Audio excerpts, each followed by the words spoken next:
Hello everyone, I'm Dr. Anil Shirati, a professor and consultant. So today I will be giving you a brief introduction of design for manufacturing subject of VTU that is having a code of 17ME744. Okay. So what is the objective of this course or this subject is to educate the students on the factors to be considered in designing parts and component with focus on manufacturability. Next, to expose the students to dimensional tolerances, geometrical tolerances and true position tolerances technique in manufacturing. To impart the knowledge on design consideration for designing components produced using various machining operations like turning, drilling, milling and grinding. And the last one, that is to educate the student on design rules and recommendations for processes like casting, welding, forging, powder metallurgy, injection molding. So the main objective of this course is to teach you, once you do a CAD model, how you can create a production drawing or what parameters you should consider right from the dimensional tolerance point of view, geometrical tolerance point of view, from assembly point of view, depends upon the process what you are taking or machine on which you want to work to get that product done. So why this subject is so much important? If you see number of single parts in few of the components in piano, there is more than 12,000 individual parts. If I make it slightly more complicated, in case of a car, there are more than 15,000 single parts. Let's go to more complicated. This is a transport plane, okay, so which is used to transport mainly for the military purpose, where we are transporting small helicopters or vehicles or soldiers, okay, tanks. So it contains more than 40 lakh parts. Okay, I'm only dealing with the single parts. Okay, 40 lakh single parts, right? Now if you consider the Boeing 747, it is having more than 60 lakh single parts. Okay, so what you mean by this is, see, all these parts may be produced by different manufacturing, okay, maybe using a different manufacturing process at different part of the world, okay, and then they are assembled at one place or one or two places. So what should happen, the tolerance should be maintained across the globe, across all the manufacturing process, okay. So during assembly you should not have problems. So this what we will be learning in this subject. Now if you consider elements of any manufacturing cost of a product, it can be divided into three parts, okay. One is the component cost, another is the assembling cost, and another is overhead cost. So in components, standard components or customized component. For a simple example, let's say I want to use a nut and bolt arrangement in my assembly component. So if I use a standard nut and bolts, for example, I may using M20 nuts, M20 bolts. So what will happen? This will be standard, the cost will come down, okay. But if I use let's say M19.8, in that case what happens, I have to get a customized raw material, process it, do all the tooling, okay, and then do the manufacturing. So if anything happens at the customer place, again I have to remanufacture that nut and bolt and send it. But if it is a standard nut and bolt, he can go to any of the shops, buy that and simply change it. So that's why if I have to reduce the manufacturing cost, I have to go for standard components wherever possible. Next is the assembly. See, any assembly consists of two costs. One is the labor cost, next is the equipment and tooling cost. Okay. Now you have to create the components such that it will have very easy to assemble. Okay. Now in this case also, what we saw in the component, if I'm using all M20 bolts, nuts and bolts, it will be very fast for labor to do the assembly. Also equivalent equipment and tooling will get reduced. A single M20 spanner will work for the complete assembly operation. So I don't have to carry one M10, M12, M16, so many spanners. Okay, in a single spanner will work for everything. So this will be also helpful when we are going on the site also. Next is the overhead. Overhead cost consists of two parts. One is the supporting staff and is the indirect allocation. So what it means is the supervision part should be as low as possible. So because of that, suppose I have 20 machines and 20 workers are working on that. If the parts design is such a simple that a single supervisor can handle all 20 people. But if the part is more complicated, for every operation the supervisor has to go on each machine.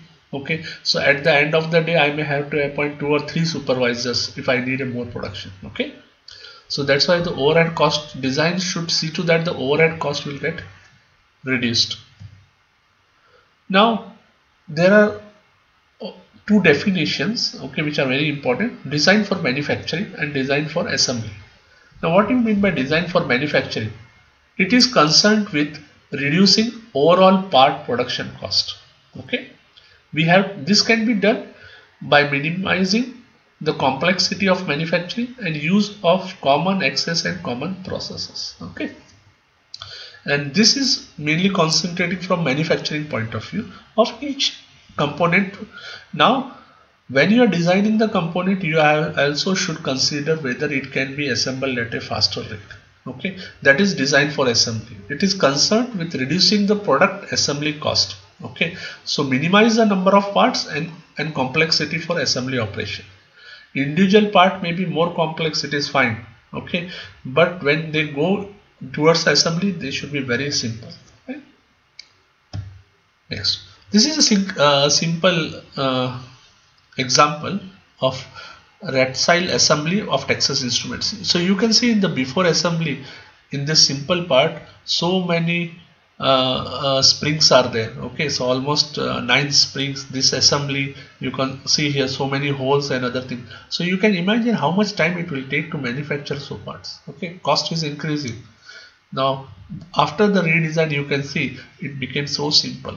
Okay, so not only the manufacturing cost has reduced, number of parts for assembly has reduced. So even the assembly time and the labor cost is also decreased heavily.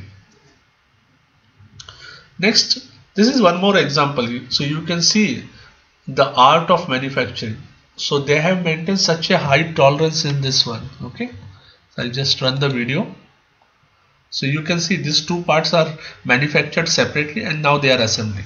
Okay, so now you can see here there is no gap only. You can't see the gap. If there is a gap, you can see a single line. So you can see here also. See, no gap at all. So you can imagine the amount of tolerance for go and no go gauges they have maintained. This is a third example. Yeah. So if you want to manufacturing like this tolerance, you need also very high-end machine. Okay.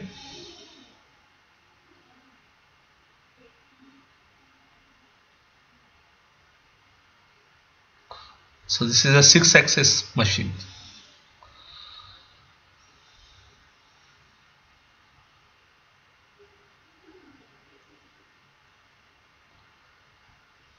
So you can see here tolerance 0.001 and 0.002. So you can see here on the top part, the tolerance is the die is 19.9985 and this one is 20.0004. Okay, so 0.04 microns.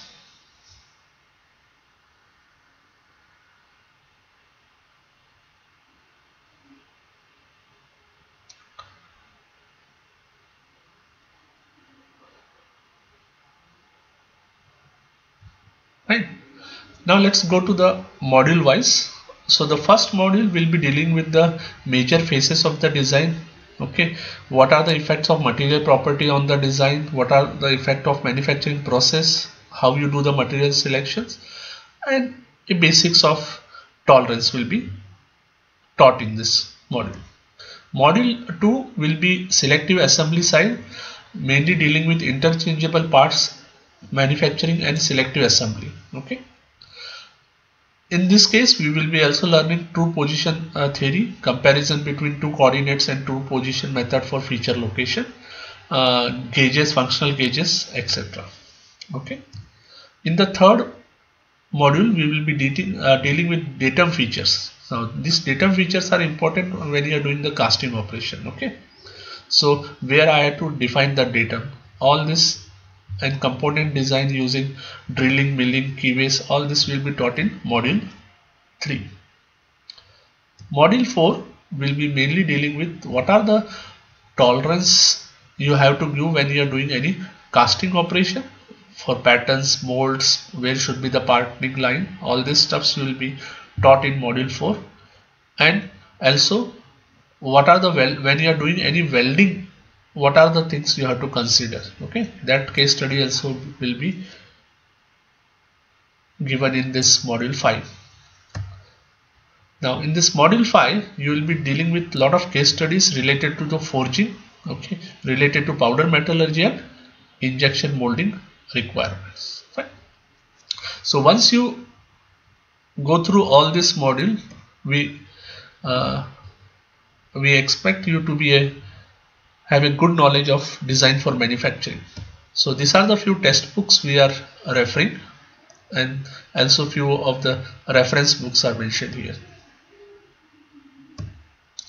Now at the end of the course, you can describe the different types of manufacturing system and compare their suitability for economic production of various components and products, identify factors and causing mechanism of defects likely to occur with different manufacturing process in producing mechanical product and the relevant design approach to rectify them. Okay. Select a proper material manufacturing process for designing the product and component by applying relevant principle for ease and economic production. So what it means is, let's say I have designed one X product. When you go through all this complete modules, you will come to know which method I can use. Now again you can consider cost, again also you can consider time. If cost is not a problem, you can go for a die casting even for a one part. If cost is a problem, okay, then you have to go for simple operation and it may take more time.